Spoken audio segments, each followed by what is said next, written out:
দোকানের মতো ঝরঝরে রসালো মিষ্টি বোঁদে কার না পছন্দ। আজকে আমি আপনাদের সাথে সেই মিষ্টি বোঁদের রেসিপি শেয়ার করছি, যা হবে একদম ঝরঝরে, দানাদার এবং রসালো। যা বানানো ভীষণই সহজ, বোঁদে হবে একদম গোল গোল। ব্যাটারের সঠিক ঘনত্ব এবং শিরার সঠিক মেজারমেন্ট সব কিছুই বলে দেবো এই ভিডিওতে।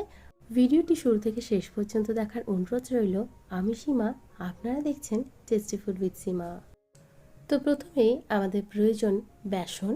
এখানে আমি একটা বড় পাত্রের উপরে একটা ছাঁকনি রেখেছি, তার মধ্যেই নিয়ে নিচ্ছি 2 কাপ পরিমাণে বেসন। এই ওজনে 200 গ্রামের মতো। আপনারা নিজেদের পরিমাণ অনুযায়ী এখানে বেসনটা নিয়ে নেবেন। প্রথমেই বেসনটাকে চেলে নিতে হবে।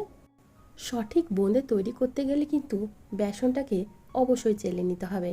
অনেক সময় বেসনের মধ্যে ডেলা বা দানা অংশ থাকে, সেক্ষেত্রে চেলে নেওয়াটা কিন্তু খুবই প্রয়োজনীয়। তো আমি দেখুন এভাবেই খুব ভালোভাবে বেসনটাকে চেলে নিয়েছি। আমি এখানে 2 কাপ পরিমাণে বেসন নিয়েছি। তারপর এর মধ্যে দিয়ে দেব সামান্য পরিমাণে বেকিং পাউডার, এই 1 চিমটির মতো। খুব বেশি কিন্তু বেকিং পাউডার এখানে দেওয়া যাবে না। আপনাদের যদি দিতে না ইচ্ছে করে সেক্ষেত্রে এটা বাদও দিতে পারেন, তবে দিলে কিন্তু বোঁদেগুলো বেশ ভালো হয়। এখন আমি ব্যাটারটা তৈরি করে নেব। এই জন্য নিয়েছি এখানে 1 কাপ জল। একটা মেজারমেন্টে যদি নেন তাহলে আপনাদের মেজারমেন্টটা করতে সুবিধা হবে, তাই আমি এখানে 2 কাপ বেসনে 1 কাপ জল নিয়েছি। প্রথমেই জলটা বেশি দেবেন না, অল্প অল্প জল দিয়ে কিন্তু এই ব্যাটারটা তৈরি করে নিতে হবে। প্রথমে যদি বেশি জল দিয়ে দেওয়া হয় তাহলে ব্যাটারটা ঠিকঠাক তৈরি হবে না, তাই অল্প অল্প জল দিয়ে আমি এখানে ব্যাটারটা তৈরি করে নিয়েছি। আমার এখানে কিন্তু 2 কাপ বেসনের জন্য 1 কাপ জল প্রয়োজন হয়েছে, তবে আপনাদের কিছুটা কম বেশি লাগতে পারে। এখন খুব ভালোভাবে ফেটিয়ে নিতে হবে। এই ফ্যাটানোর উপরে ডিপেন্ড করছে আপনাদের বোঁদেটা কতটা ভালো হবে। আমি এখানে প্রায় 10 মিনিটের মতো ফেটিয়ে নিয়েছি। তারপর একটা পরীক্ষা করে নিচ্ছি। দেখুন জলের মধ্যে আমি এভাবে একটু ব্যাটার ফেলে দিচ্ছি।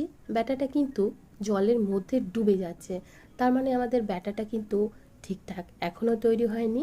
এইভাবে করে চেক করে নেবেন যতক্ষণ না ব্যাটারটা জলের ওপরে উঠে আসছে। তো দেখুন আমাদের ব্যাটারটা তৈরি হয়নি, এখনও আমাকে আরও ফ্যাটাতে হবে। আমি আরও প্রায় 10 থেকে 15 মিনিটের মতো ফেটিয়ে নিয়েছি। খুব ভালোভাবে ফ্যাটানোর পর আবারও জল দিয়ে এই পরীক্ষাটাই করে নেব।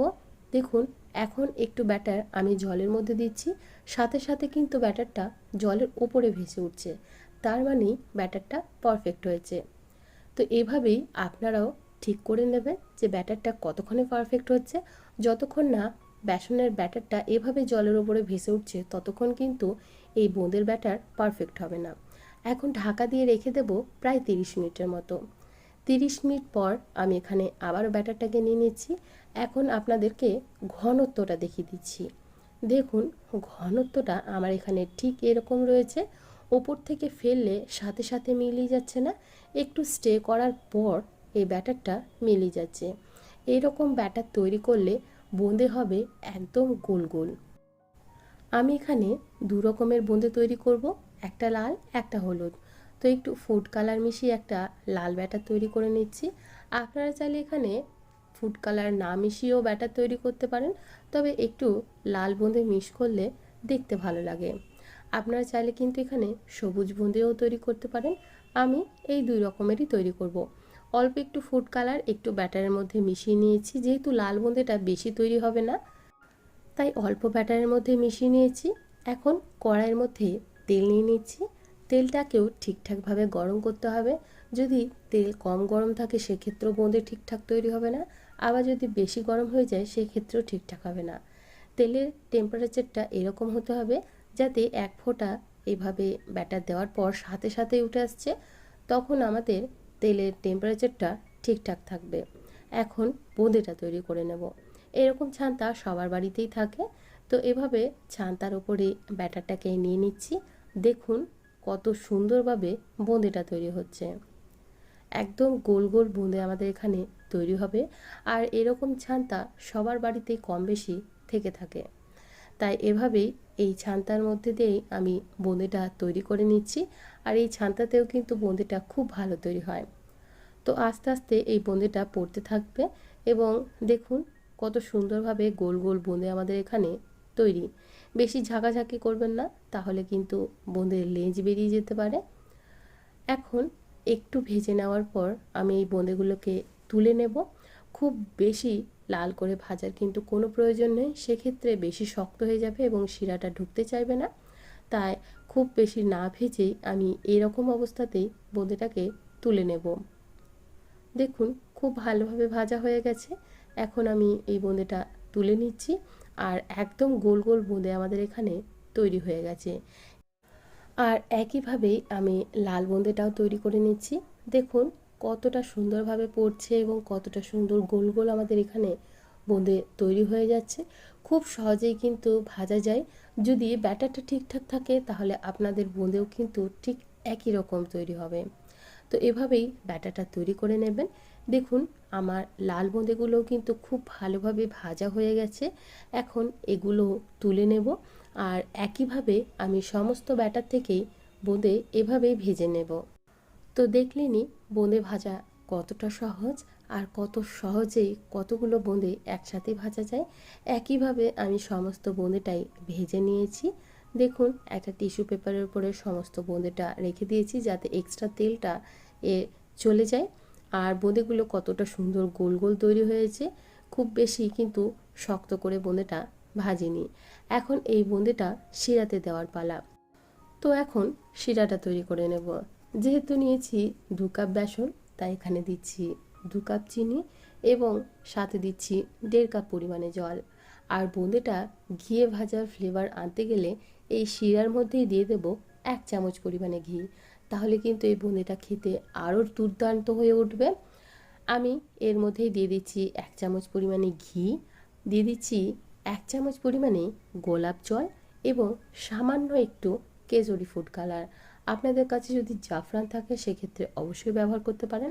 আমার কাছে ছিল না, তাই সামান্য একটু ফুড কালার ব্যবহার করলাম। এতে করে বোঁদেটা দেখতে আরও সুন্দর হয়ে উঠবে। তো দেখুন চিনি শিরাটা আমাদের একদম তৈরি। চিনিটা সম্পূর্ণ গলে যাওয়ার পর আমি এখানে ফ্লেমটা অফ করে দিয়েছি এবং হাফ লেবুর রস দিয়ে দিলাম যাতে শিরাটা জমে না যায়। এখন খুব ভালোভাবে নাড়াচাড়া করে নিচ্ছি। এরপর দিয়ে দেব এর মধ্যেই বোঁদেটা। দেখুন কতটা সুন্দর বোঁদে আমাদের এখানে তৈরি হয়েছে আর কতটা দারুণ লাগছে দেখতে। আর এই বোঁদেটা খুব ভালোভাবে শিরার মধ্যে ডুবিয়ে নাড়াচাড়া করে নেব। তারপর এটা রেস্টে রেখে দেব প্রায় 3 থেকে 4 ঘন্টার মতো। তাহলেই শিরাটা খুব ভালোভাবে বোঁদের মধ্যে ঢুকে যাবে এবং আমাদের বোঁদেগুলো একদম রসালো হয়ে উঠবে। তো এখন ঢাকা দিয়ে দিচ্ছি এবং রেস্টে রেখে দেবো প্রায় 3 থেকে 4 ঘন্টার মতো। 3 থেকে 4 ঘন্টা পর আমি এখানে ঢাকাটা খুলে নিচ্ছি। দেখুন আমাদের বোঁদেগুলো কতটা দুর্দান্ত লাগছে। সম্পূর্ণ শিরাটাই কিন্তু এই বোঁদেটা টেনে নিয়েছে এবং একদম রসালো তৈরি হয়েছে। দেখুন কতটা সুন্দর লাগছে দেখতে। এখন দেখিয়ে দিচ্ছি কতটা ঝরঝরে হয়েছে। সমস্ত শিরাটাই কিন্তু এই বোঁদেগুলো টেনে নিয়েছে এবং একদম ঝরঝরে হয়েছে। এই মেজারমেন্টে যদি তৈরি করেন আপনাদের বোঁদেও কিন্তু ঠিক একই রকমই তৈরি হবে। তো দেখলেন তো কতটা সহজ মিষ্টি বোঁদে বানানো। একদম ঝরঝরে রসালো বোঁদে কিন্তু খুব সহজেই তৈরি হয়ে যাবে। ভিডিওটি ভালো লেগে থাকলে অবশ্যই একটা লাইক করে দেবেন। আজ এখানেই বিদায় জানাচ্ছি। আবারও হাজির হয়ে যাব অন্য কোনো দিন অন্য কোনো রেসিপি নিয়ে। ভালো থাকবেন, সুস্থ থাকবেন এবং ভিডিওটি সম্পূর্ণ দেখার জন্য আপনাদের সবাইকে অসংখ্য ধন্যবাদ। বাই।